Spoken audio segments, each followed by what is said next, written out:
ఈ రోజున మీ అందరూ కూడా ఎంతో ప్రేమాప్యాయతలతో స్వాగతించి మరి మన కార్పొరేటర్ అయినటువంటి ఆచార్య గారు అలాగే ఈ డివిజన్ కి సంబంధించినటువంటి వివిధ పదవుల్లో ఉన్నటువంటి పెద్దలు రత్నప్రసాద్ గారు తిమ్మరాజు గారు కావచ్చు, జ్వాల గారు కావచ్చు, మా భూసిరెడ్డి గారు కావచ్చు, అలాగే ఇక్కడ ఉన్నటువంటి నాయకులందరూ, అలాగే ఈ కార్యక్రమాన్ని ఇంతసేపటి నుంచి కూడా మీ అందరూ కూడా ఒక ధైర్యాన్ని ఇస్తూ మేమంతా కూడా జగనన్న వెంటే ఉన్నాము, రజనమ్మ నీకు ఆశీస్సులు ఇస్తామని చెప్పి ఇప్పటివరకు కూడా మాతో పాటు నడిసి మరి మీ అందరి ఆశీస్సులు పంచినటువంటి ఇక్కడ ఉన్నటువంటి ప్రతి ఒక్కరికి కూడా పేరు పేరున నా హృదయపూర్వక కృతజ్ఞతలు తెలియజేసుకుంటున్నాను.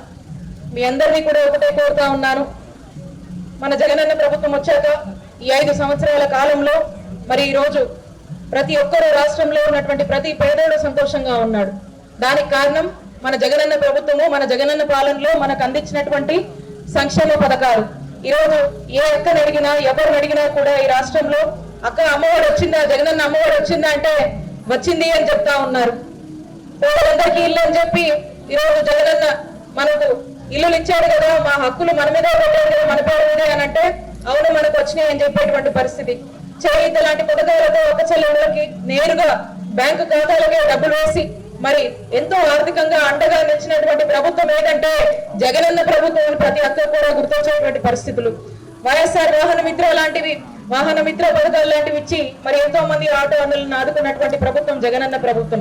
ఇలా ఏ విధంగా చూసుకున్నా ఒక ఆసరా కావచ్చు, ఒక చేయిత పథకం కావచ్చు, కావచ్చు, జగనన్న తోడు కావచ్చు, కాపు నేస్తం కావచ్చు, నానేస్తం కావచ్చు, అలా ఏ పథకం తీసుకున్నా కూడా అందులో మన జగనన్న ఈ రాష్ట్రంలో ఉన్నటువంటి ప్రజల పట్ల చూపించినటువంటి ప్రేమ, పంచినటువంటి ఒక మంచి అభిమానము, అలాగే ఒక మనస్సున్న పాలన అనేది ప్రతి ఒక్కరిలో కూడా మరి జగనన్న పాలనలో లబ్ధి పొందినటువంటి ప్రతి ఒక్కరూ కూడా చాలా సంతోషంగా ఉన్నారనే చెప్పొచ్చు.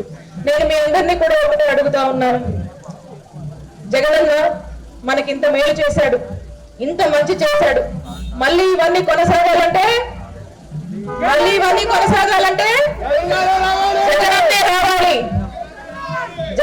రావాలి, మళ్ళీ ఇవన్నీ పథకాలన్నీ మనకు కొనసాగాలి. అలాగే మన గుంటూరు వెస్ట్ లో ఎన్నడూ ఎప్పుడూ జరిగినటువంటి అభివృద్ధిని మన గుంటూరు వెస్ట్ నియోజకవర్గంలో మన జగనన్న ప్రభుత్వ హయాంలో మనం చేసుకోగలిగాము. మనకు కావాల్సినటువంటి ఏవైతే డెవలప్మెంట్స్ ఉన్నాయో దాన్ని మనం చేసుకోగలిగాము. ఇంకా కూడా కావాల్సినటువంటి అభివృద్ధి మీద కూడా మనం ఫోకస్ చేద్దాము. కాబట్టి మీ అందరినీ నేను కోరేది ఒకటే, మీ నిండు ఆశీస్సులు మన నాయకుడికి జగనన్నకు ఉండాలి. మనమంతా కూడా జగనన్న చేసినటువంటి మద్దతుకి మా మంచికి మద్దతుగా నిలవాలి. దానికి మనం ఏం చేయాలి? మనం ఫ్యాన్ గుర్తుకే ఓటేయాలి. మీ రెండు ఓట్లు ఫ్యాన్ గుర్తుకు వేసి మరి ఇక్కడ ఉన్నటువంటి మీ రజనమ్మను, ఎంపీ అభ్యర్థి అయినటువంటి కిలారి రోసయ్య గారిని ఇక్కడ మీరందరూ కూడా దీవెనలిచ్చి గెలిపించుకొని అక్కడ మన జగనన్నని మళ్ళా ముఖ్యమంత్రి గారిని చేసుకోవాలి. ఈ పథకాలన్నీ మళ్ళీ కొనసాగాలి. మళ్ళీ ఇలాంటి అభివృద్ధి జరగాలంటే జగనన్నే ముఖ్యమంత్రి అవ్వాలి. కాబట్టి ఇక్కడ ఉన్నటువంటి ప్రతి ఒక్క అక్కకు, ఇక్కడ ఉన్నటువంటి ప్రతి ఒక్క అన్నను నేను కోరుతా ఉన్నాను, మాటలు చెప్తూ వచ్చారు, గతంలో కూడా పరిపాలన చేశారా లేదా? కానీ ఏం చేశారు?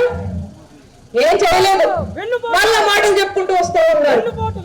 కాబట్టి మీ అందరినీ నేను ఒకటే కోరుతా ఉన్నాను, ఆ మాయ మాటలు నమ్మే పరిస్థితుల్లో ఈ రాష్ట్రంలో ఎవరు కూడా లేదు. జగనన్న పాలనని చూసాము, జగనన్న పాలన వల్ల మనం సంతోషంగా ఉన్నాము. మళ్ళా జగనన్నే కావాలి, మళ్ళా జగనన్నే రావాలి. కాబట్టి మీ అందరి నిండు ఆశీస్సులు ఫ్యాన్ గుర్తు మీద మీ అమూల్యమైన ఓటేసి మీరందరూ కూడా ఆశీర్వదిస్తారని కోరుకుంటూ, ఆశీర్వదించండి, అండగా ఉంటాయని మీరు అందరూ మేము అందరినీ కూడా మద్దతు కోరుతూ సెలవు. Thank you.